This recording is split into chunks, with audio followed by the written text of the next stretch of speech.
Raven Nole Show. I'm your host, Raven C. Nole, known as the Soul Physician. I'm a wife, mother, counselor, mindset plus life coach, and speaker.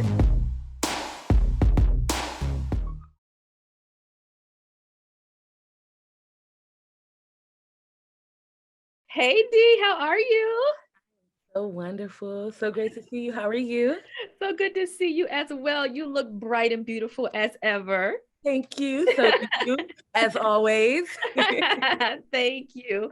Well, I'm so excited to chat with you today and just kind of have a conversation about, who you are and just kind of your journey to influence. And so I've known you for a few years now, and I've seen your influence grow. I've seen your platforms grow. I've seen your ministry grow. And I know now you've kind of pivoted from just kind of full-time ministry into building your own brand and establishing your own programs. And you've been doing all this great stuff. And I just think it's fantastic. So take us on that journey of really taking that step or having the courage or the knowledge or the wisdom to know that this is my next step, and I really want to go into more building my own community and like my own programs and different things like that. So how did you take that journey for yourself? Oh, wow. Okay. So let's see, about 2 years ago, I believe maybe over 2 years now, because I think we've been out of the pandemic for a while. Yeah. Um, Almost over 2 years ago, I want to say maybe at the top of the pandemic when we didn't know what was going on. We didn't know, what was happening. It was just Right. kind of like everything was in an uproar. People are sick. What is this? What is happening?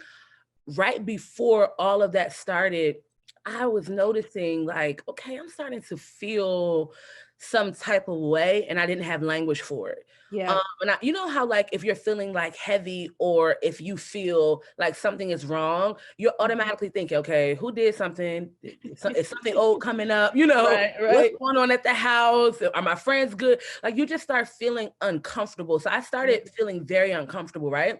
I paid attention to it, but I don't think I like honed in on it Yeah. until, of course, we go on lockdown. So here we are in the pandemic, we are on lockdown. What else you gonna do but face yourself? You have a full family. Now, Right. let me say this: I'm an ambivert, right? So that means like I have extroverted moments, but most of the time I like to be alone by myself, Mhm, minding my mhm. business, doing my thing. Yeah. I think that during that time, because I had to really face myself and be with myself, of course, I was with the family, my husband, my son, all that. I really had to ask myself, what is wrong? Like, what is going Mhm. on? And Yeah. then I realized, like, oh wow, maybe I don't feel heavy. Maybe because it felt like I was full. You ever felt full? Mhm. Mhm. It's not, Mhm. it's like, it's not a bad thing, but it's like, it's not comfortable. So I was Yeah. not comfortable at all. And so, I remember praying and I'm like, Lord, what in the world is going on? Like, what is this? Like, Yeah. I'm not sure how to shift it. I don't know what to do. And he literally spoke to me. It was not like a day after, tomorrow, next year. No, no, no. It was that night where he spoke to me how I talk to other people. So if you ever speak to me and I give you advice, normally I'm not going to tell you what to do unless I feel like we're close enough for me to say, girl, do not do that. This is not a warning. This is a definite, it's going to be a disaster. Don't do it. It's a no. And normally I'll say, right, it's a no. Normally I'll say, have you considered this? Or have you considered Mm, looking at it this way or that way? That's how he spoke to me. He said, mm, have you considered that you have been carrying what I've called you to release, that you've been mm. suppressing it, that you've been keeping it inwardly and or just pouring in private spaces, because that's like that Mm. was my thing. Who I Yeah. don't need I don't need social media. I don't need that. Come to my house. I'm gonna help you for real. That was my Yeah. perspective. And so when he said that, I was like, oh my God. And he Mhm. said, this is what it feels like when you grow larger than the secret place. This is Mm. what it feels like when that secret, like that secret sauce, how we have it on the Yeah. back end, Mm. or we're like God's best kept secret on the back end. He's like, Yeah. this is what happens when you outgrow that space, but Mm. you refuse to leave this space. Mm. Mhm. Once that happened, mind you, okay, so here we are. low key, I've always been into like marketing, branding, and those things. Never was into it just because I thought I was going to do something. My niece had a store at the time. She had a boutique. She still does. She's a Oh teenager. yeah. I'm like, let me help you. Let's get this brand together. Let's connect to the right people. So I was doing my research. But when he said that, I'm like, how in the world am I going to do it? What am I going to do? Who, like, okay, I hear what you're saying, and I hear that you're saying that there are obviously women out here, which at the time I had some influence, but I don't think it was intentional. Mm-hmm. So you're posting here, you're posting there, people, they're inspired, Yeah. they love you. And it's like, okay, cool. You don't really see it as anything other than they respect me. I'm a leader. I'm a faith leader and Right. they respect Right. me, right? So anyway, the first thing that I started thinking about, I got up, let me be clear. I got up out of the bed. It had to be like 1 o'clock in the morning, and I tend to be a night owl, so that's not foreign. So I get up out of the bed and I'm like, so what is it? After I got up out of the bed, I'm like, what am I supposed to do? Yeah. So little words start coming to me, like sisterhood, women's mentorship, Mm-hmm. womanhood, stuff like that started coming to me. And I'm like, okay, the stuff that I do in real life, basically. Yeah. Okay. So I Mm-hmm. start writing different things down. And then I realized, like, okay, I need to do some type of training, some type of class or something to kind of help me launch this, all that good stuff. Well, what I did know was the algorithm on social media is a mess. Okay. It And is. so because I did not post often, I'm like, I got to start posting so that when I'm ready to launch, because let's be real, when I'm ready to Yeah. launch, I need more than 3 people to see my stuff. Okay. Yeah. And then two, you can run ads, all that good stuff. Okay, I knew about all that. So what I did was I started, mind you, I don't have a plan. I don't know what I'm going to do. I don't know where I'm going. I don't know what this is going to look like. I don't know any of that. All I know is that just get in the algorithm, honey. So whatever you're inspired to Yeah. say, I don't care if you want to say you like coffee or tea, you like chocolate or caramel, like whatever. And so I got on my Facebook and I started like posting and stuff like that. Yeah. Instagram, Mm-hmm. more visual, a little more difficult. I'm pretty sure we'll talk about that later. Yeah. So I started posting stuff and I started posting whatever my thought was that day and or what I talked to a mentee about. So I Mm-hmm. used like my private, the secret Yeah. place Yeah. stuff. Yeah. And I basically began using that as content on Facebook. Well, Raven, people started reaching out to me, right? Yeah. And do you have a women's group? And I'm thinking to myself, no, what would that even look like? What is a women's group? Cool. Mm-hmm. I think I'm Mm-hmm. still posting. Multiple people start asking, do you mentor? Do you do this? Do you offer one-on-ones? And Raven, at the time, I'm like, no, but should I? How like when Yeah. people start Mm-hmm. asking me stuff, not knowing where Right. you are, not knowing what God has said to you, not knowing any of that. Like Right. that, Right. yeah, it was a lot, right? So I'm like, okay, you have all these women that are coming, and I'm like talking to people around me, like my best friend, Amber. I'm like, look, I think that I'm about to do something. I just don't know what it is yet. Cool. So I'm Mm-hmm. still in the algorithm. Then one of my favorite beauty influencers, she put out something like she was having like a masterclass boot camp. Okay, her Okay. name is Carla Toby. Mm. And Carla, she had been very involved even with my niece's boutique. Like she's one of the people that really believed in her online, that was Oh just very wow. supportive. And so I was like, let me go to this boot camp because it's for influencers. So I'm like, okay, I know I'm going to move out in that. So I went to this like boot camp type of thing. I think it was like 30 days. And I think that that's what really like awakened me. Mind Mm. you, I still have no clue what I'm going to do. I still have no clue that whether it's going to be a women's group, a women's community, whether it's going to be a mentorship program, a coaching program. I have no clue what this is going to be. I just don't Mhm. know. So while I'm in this space, it's like I'm learning about being an influencer, learning about, the pros, the cons, all that good stuff. I'm like, Mhm. okay, I like this. Cool. And at the time, I was still doing hair and makeup. And so what happened was, this is what really did it.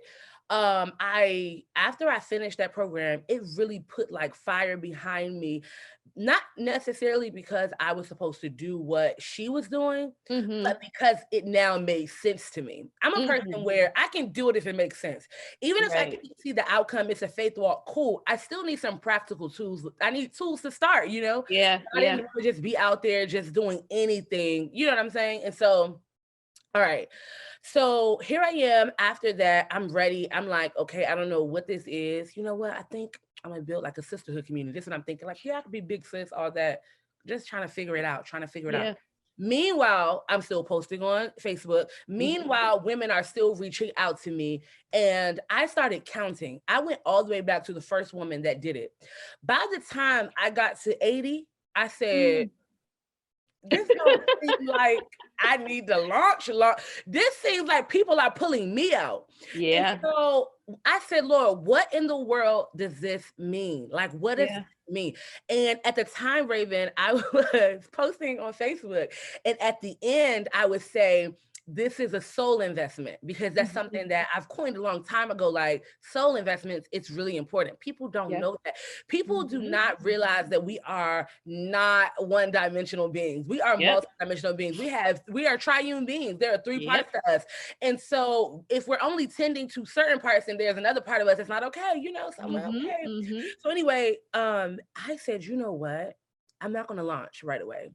I am Mhm. going to have one of my mentees get these emails from these women.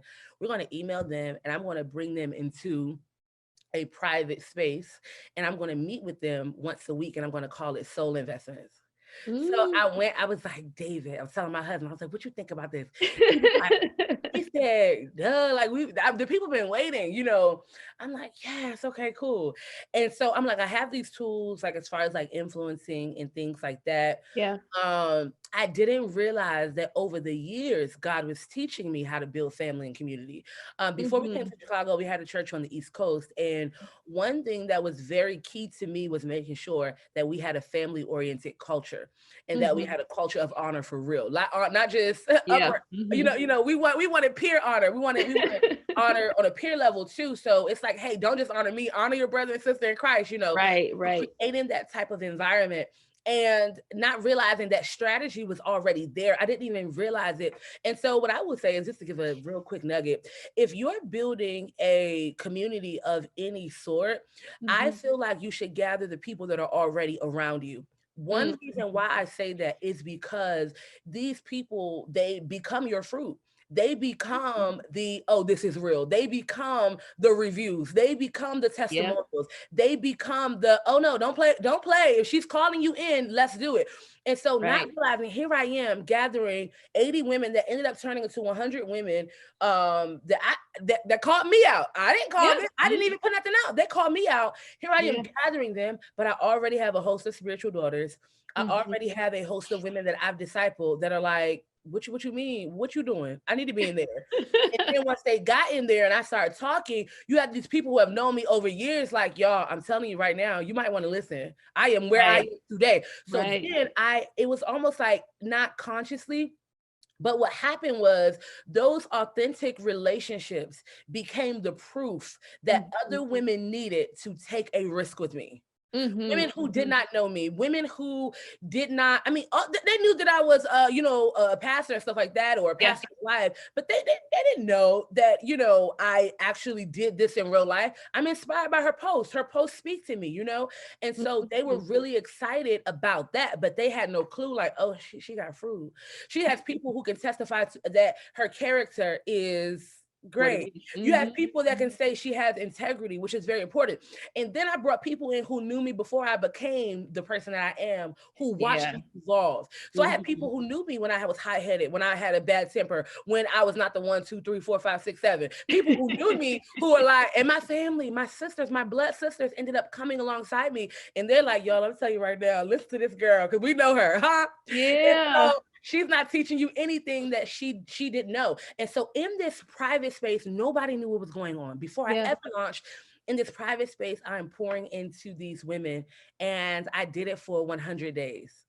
Mm. I Okay. literally interacted with these women in some way, shape, or form for 100 days. I only set out to give them 7 sessions, 30-minute sessions.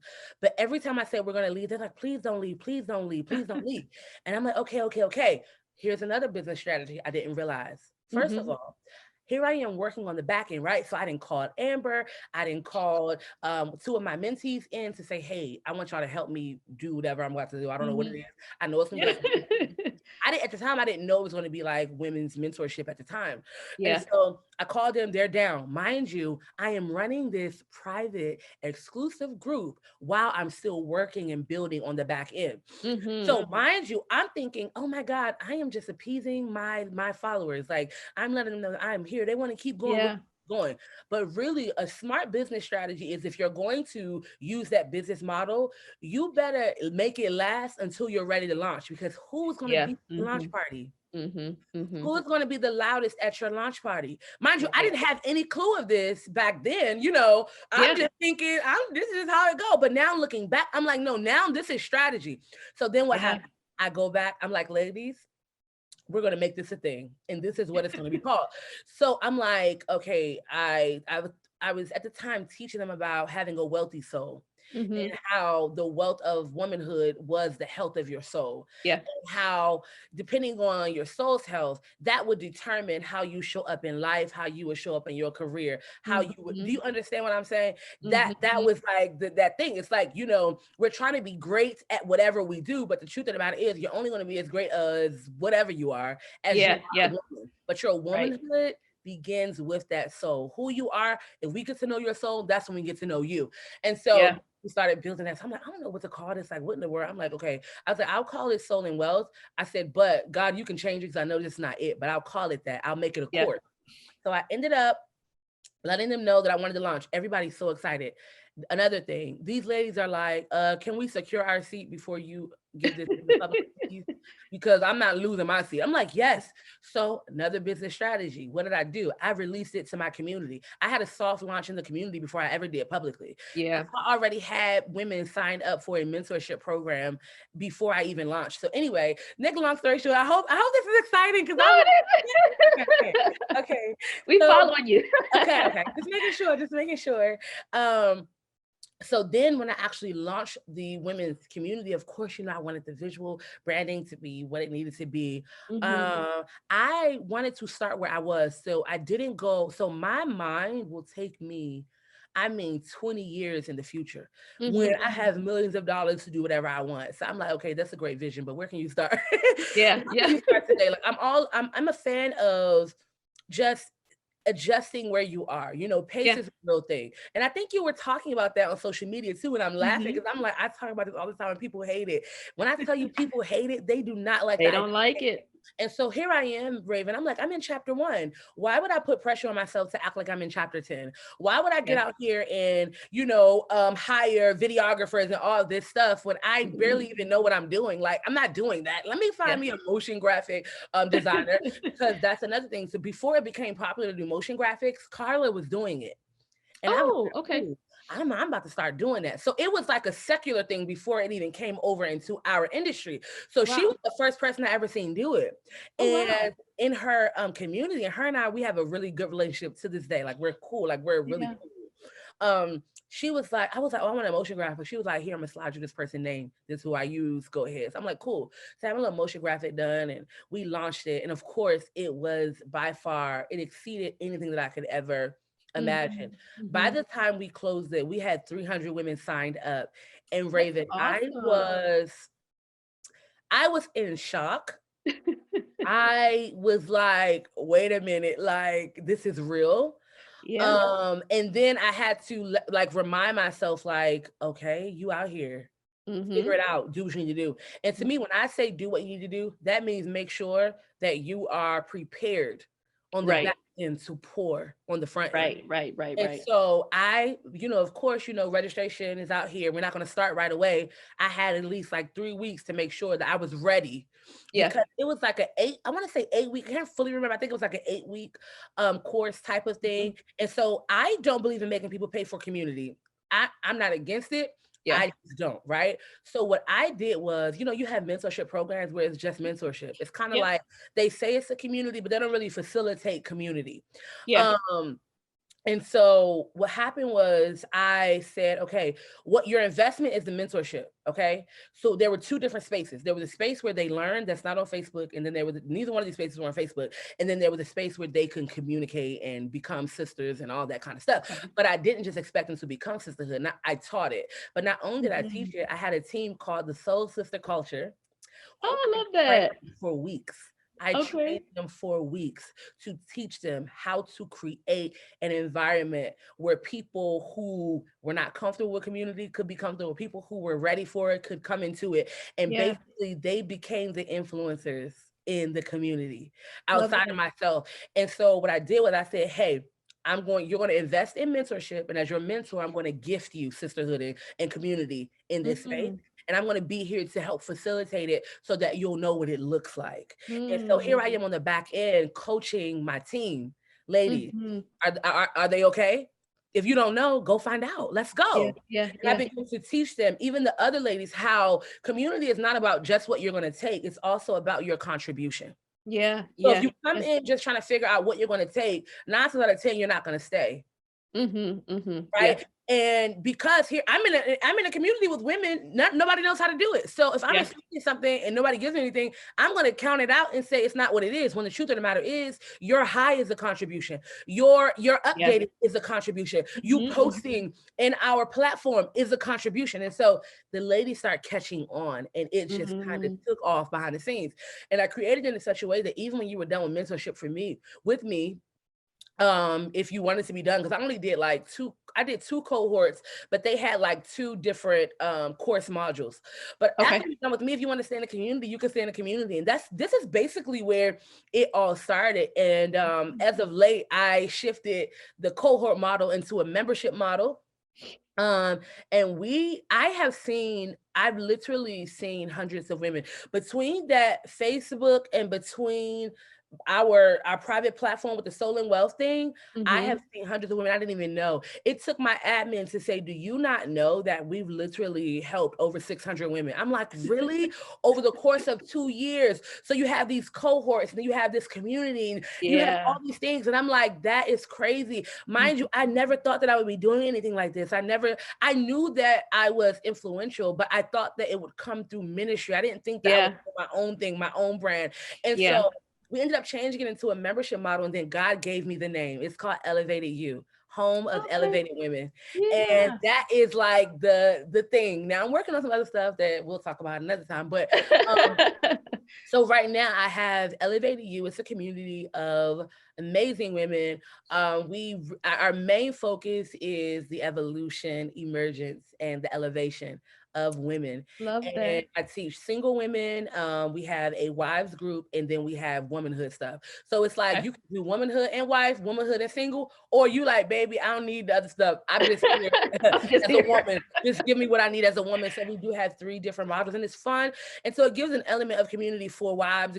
I love even the singles. It's odd because the singles are so fun. But what I also do for the singles and will do in the future is I also I'm inspired by people who are singles. Like you have people that's Mm-hmm. their thing. Like I'm a singles coach. Cool, Yeah. come on over. Hello, we Yeah. need you. Hello, hello, hello. So I have these different groups because the women, when they were in the womenhood stuff, they're asking me wife questions. They're asking me Oh, single women yeah. questions. Yeah. But the wives, of course, don't want to ask these questions in front of people who aren't married. Right. Single women, they're pretty flexible, but it was the wives, and I got it.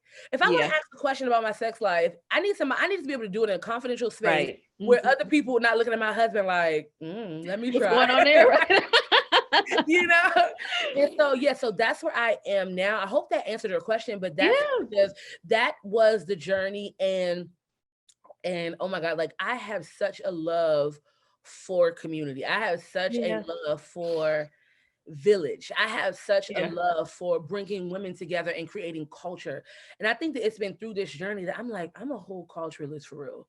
And it's Mm. like a low key thing. I've done it in my other church. Even in our church now, like we have culture days. Like, what is that? I don't know. Like it's just what I know to do in Yeah. creating real healthy culture and getting those values and your Yeah. code of ethics into your people, and then also teaching them their value, because that's like one of the main things in community. If I don't understand my value here, I am not Mm-hmm. going to contribute. I'm not going to Yeah. understand how I need to show up and how that affects community and or not. And so I Yeah. know we could talk for days, but anyway, I hope I answered your question. I'm giving it back to you now.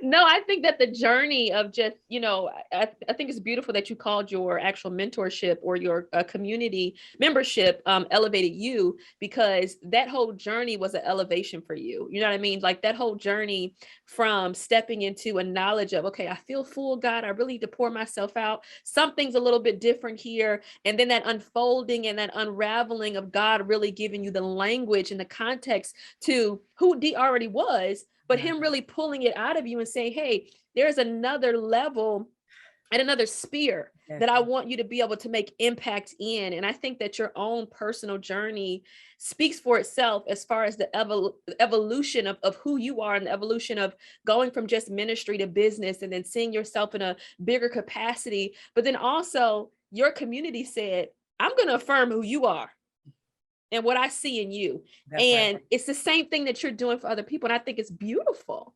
That part. Thank Yeah, you. it's a beautiful unfolding. Thank you. I enjoy it. I love it. I live for it. It's like therapy Yeah. for Yeah, me. you can hear it bubble up out of you, and I love that. I love that. So with the growth of just kind of like your influence and how you've grown in different directions and different things of that nature, is there anything about how you evolved that you dislike? You know, just kind of stepping into a new responsibility and stepping into a bigger market and stepping into the lives of these women in a different capacity. Is there anything that you don't like about it?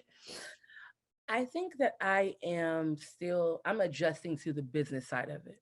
Yeah. And I'm adjusting to the demand for what it's gonna really require of me Mm, to really, really, really influence people beyond my current influence, my yeah. current audience. I think the business side of it, I don't like competition. Hmm. I don't, but there's an element of competition in business. Yeah. You have to be okay with it. Yeah. The demand to show up, even like creating content and stuff, Raven. Yeah. Now, Raven, it's cute when you can just go ahead. You could be in your bed posting on Facebook. You could be in the car. You could be at Walmart. But when it comes to like really creating content, you have to carve out time. You Yeah. have to pull on God's creative genius, your genius, all of the above, Yeah. to create content so that not only so that you remain relevant, but so that you're actually connecting and you're sharing, Right. you're pouring into your audience. I don't like that part. Yeah. And I feel like the more you grow, the more you evolve, the more there is a demand for that. And Yeah. then two, the more there is a demand for you to not ignore or neglect your value in it. Mhm. Mhm. So you give, but it's like you are still worth being invested into. And so Mhm. like switching over into like business, business, business, business, business, Yeah. it is uncomfortable for me. I do not like it, but I'm doing it anyway. At least that's the transparent, you know what I mean, like answer. Like I Yeah. think that sometimes we, we see a lot of online businesses right now. We see a lot of online influence, and you automatically assume that people just love just doing all this all day in, day out, like being on Yeah. camera, creating content. You assume that people just love every aspect of it. But I love that you're saying, hey, you know what? I do love some parts of it, but I don't necessarily love every part of it. But I'm learning to be able to adapt and to adjust. Yeah. Yeah. I'm definitely learning. And I feel like it's gonna be a thing. I think that I'm gonna always feel like, but do it. Yeah. It's just one of those things. We make it look easier though. I think that once we do it, you sure Hmm. do. I said, come on, content. But I know that Girl. it's not that easy. That's the only part. Eh, Excuse me. And then too, I think another thing for me is I like to compartmentalize things. So Yeah. like helping people understand that this is not my church, like this is not my ministry. Right. If you come to my church because you met me in this way, that was not my goal. So if you do, please don't expect to get who you get over Right. here Right. as a Right. pastor, because it's not the Hmm. same. And Yeah. so just compartmentalizing and, basically teaching people how to honor different parts of you, even as Yeah. you evolve too. I would say that that's a journey. Yeah. It's a journey. For sure. I think something that you said, which is really important to note too, is that sometimes when people see you in different facets, they almost expect something particular from you in every facet. You know what I mean? Like they expect you to always, if they come see you in a ministry context, oh, then you're going to be that mentor that I'm in my community and I can ask these questions right now, but you don't realize the responsibility that I have on Sunday mornings or something of that nature. Yes. Yeah. So I think that's important. So why do you think people in general, kind of moving into the viewpoint or perspective of those that see influencers or those that kind of are on the outside looking in, why do you think there's this huge idolization of people that are in influential roles or just influence in general? You know, we live in a culture right now that influencers are a really big thing. Why do people idolize that? Why do you feel people idolize that? So let me make sure I'm hearing properly. Why do they idolize the influencer, or why do they idolize the idea of one and want to be one? Because I feel like Both those yeah, let's perspectives. talk Yeah. about both. Okay. I really, to be honest, I think that when you don't know who you are and you have like low self-worth and things of that Yeah. nature, you tend to reach for external affirmation or external strength, or you pull on external things to kind of fortify you. Yeah. I think that there is something about being connected to people of prominence and people that are successful and people that feel or seem powerful that makes other people feel relevant because they Mm. notice me. So Mhm. it's like if you put me in a room by myself, I don't really think much of myself. Mhm. And or my self-worth and my self-esteem may not be where it's supposed to be. Yeah. But it's almost like if you know who you are and you notice me, then it almost makes me feel like, oh, I must be somebody. Oh, Mhm. I am important. Yeah. And I often talk about this. I always tell people like, hey, who you are internally is really going to determine who you are no matter what, because Yeah. it's tested when you don't get the attention that you want from the influencer. It's Right. tested when you feel like, oh, they didn't, they won't let me in, they won't take me out to lunch, they won't call me, they're not as down to earth, and then you start feeling some type of way again inside because you're looking for external sources to Yeah. validate you. And I really think that it's a lack of real validation. It's a lack of confidence. It's a lack of believing in yourself to Yeah. the point Yeah. where it's like I need somebody else to make me feel good about myself in order to Mhm. be okay. And I mean, we could talk about it all the way back down to parenting. Yeah. Some of them, I'm serious, like it sounds crazy, but I feel like when that mother and father role and that space in your life has been, I mean, Mhm. on the rocks, I Mhm. think that you'll look for people to fulfill that even if you don't know it Yeah. subconsciously. And Mhm. so you're reaching for mother through these people. You're reaching Yeah. for father through these people. You're reaching for some form of direction and Yep. meaning Mhm. through these people. And so I think it's easy because it's like, well, they have it all together. I want to be like them. Yeah. Mhm. They Mhm. have it all together. I want to look like that. They Yeah. have it all together. So then I become obsessed with the presentation of an influencer, and I don't Right. really know the process behind that presentation. So Right. I'm obsessed with everything that you're doing on the front end because it looks so much better than my reality. Mhm. And I think that that's like one of the biggest things, and even something that I've been working with people through, like, hey, you can admire somebody and not be obsessed and Yeah. or Yeah. not move into flattery. I can compliment you and not have another agenda. And then Right. people, I'm going to be real. I feel like people, if I'm connected to a person of prominence, if I can get there, then there Mhm. will be more opportunity for me. I do feel like Mhm. some people are opportunists in a sense as Yeah. well. So Yeah. it's like, okay, even if I don't really like you, you might have something that I want or something that Mhm. I need.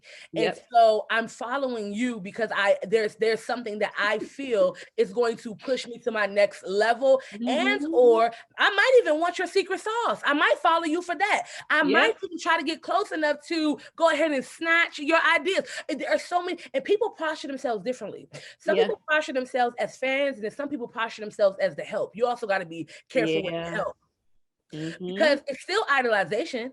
Yep. That's the truth. They're That's the still truth. pulling on you to affirm themselves. They're That's the still truth. pulling on you to feel good about themselves. And so, Yeah. again, I feel like that we have an issue with low value, low self value, Mm. low self worth. I feel like Yeah. people just don't know who they are, and Mhm. they're really grasping. What they really need is to see their influencers as people that can help them progress in life. Yeah. Especially if you're following someone in the personal development space. Like, I Yeah. love you, but I need to listen to what you're saying, because this is Right. going to help me. It's going to help develop me. It's going to help my Yeah. character. And then it's going to really then influence how I behave and how I show up.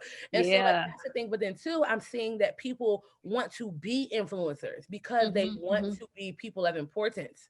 Yeah. Yeah. That's the absolute truth. And I think that the combination of the both of those is just, it can be a lot of pressure too on the person who is the influencer, the person who are, that is connected to mentorship with, a capacity of people, or, the person has to show up and do the content. And then you have all these expectations that you set for a person, or that you desire from a person. So for you specifically, how do you handle that pressure of the expectation of others that they may put on you, whether that's in ministry or in the mentorship capacity? How do you process through that for you personally? Boundaries. Good. And again, I compartmentalize. Yeah. So I have a starting point and an end in every capacity. Yeah. Even in marriage, I have boundaries. And it's healthy. As a mom, I have boundaries. I'm teaching even my son, like, hey, there are going to be times where I need a moment. And of course, he's older, so he's 7. Like, if he was smaller, they're like, it'd be a little different. what does your moment matter to me? I don't care. They don't understand that. But just teaching people that not only am I human, that I am more than just this. Yeah, that's good. And I need time to be more than just this. And so I'm not going to be accessible to you every moment and every minute of the day. Something that I even do, like, if you're in my mentorship community, do not write me on Facebook about it. You can email us, or you know how to contact us within our space. Right. Don't do Right. that. I would literally say, hey, I really like, because on social media, I like to just be D. Like, I don't want to be talking about that. I don't want all that, right? If you want a one-on-one, then sign up for that. Like, but if you signed up, or you are investing in a group situation, then that's what you signed up for. You see what I'm saying? So just making sure that I keep those boundaries in place, and that I am honoring my own capacity. I'm paying attention to myself.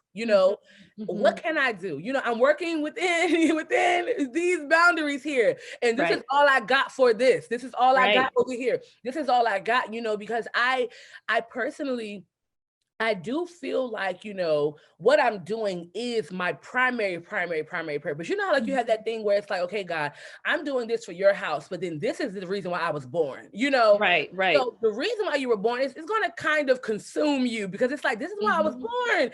And God is like, yep, and this is what I'm also going to use to bless your life as well. Yeah. And so just honestly having boundaries, and I'm still learning boundaries as far as like workflow and things like that. So I have it with people, but now I'm learning boundaries when to stop.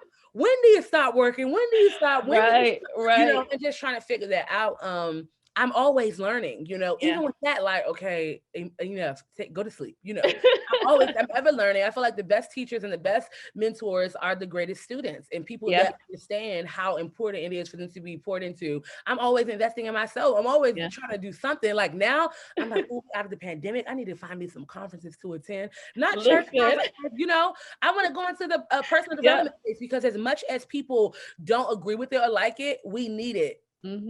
So true. We need personal development, and it's nothing for us. It's really soul development. Let's be clear. Yeah. They're calling it personal development, but it's actually soul development, right? Yeah. And so, like, that's the thing. But boundaries. I love that capacity. Yep. Yeah, the combination of just placing boundaries, but then also honoring yourself is so important, and that connection between the two. I'm telling you, it'll save your life. It'll save your life. I mean, will spare you of stress too. You can listen.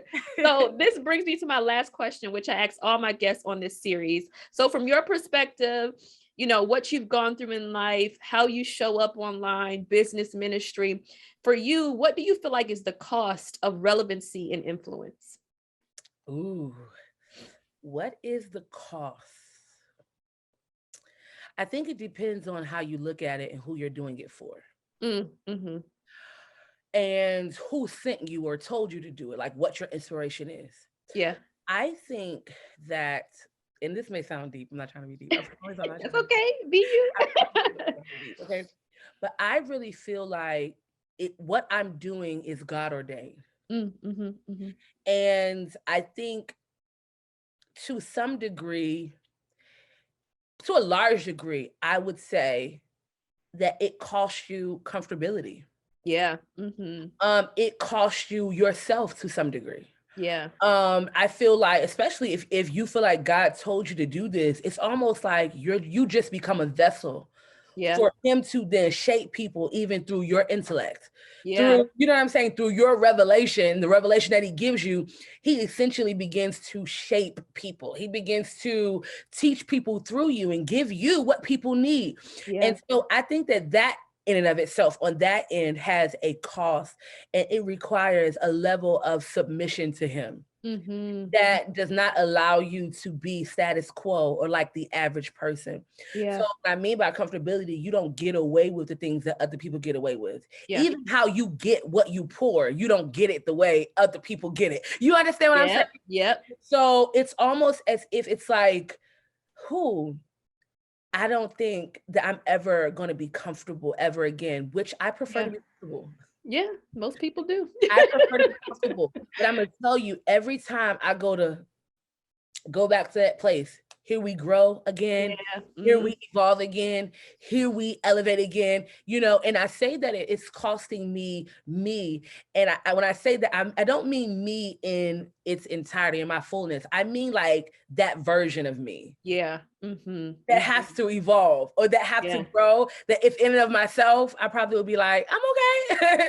Yeah. Give me the knowledge. I'm okay being right here. But it puts pressure on you to see yourself outside of where you are and Yeah. to become. Yeah. To Mm-hmm. become. And so Mm-hmm. now I can't procrastinate anymore. I can't play with this or treat this haphazardly. I can't diminish, Yeah. Yeah. or Yeah. or shrink. It Yeah. costs you that part, that part of you that you give yourself a little bit. I need a plan B, C, run. It's like it Right. costs me my plans. Yes. So I think that that's the main thing for me. It costs me comfortability. It's not that I want to be in the comfort zone. I just do like to be comfortable. But Yeah. every time I get to a point where I'm like, whoo, let's breathe. It's like, no, let's not. Yep. It's like, let's Yep. breathe and let's go. Yeah. And so I would say that's what it cost me, Yeah. I love that. Yeah. It costs you your right to be comfortable. You Yeah. lose it. Ah, I love that, Dee. Thank you so much for joining Thank me you. today. Thank you. This is great.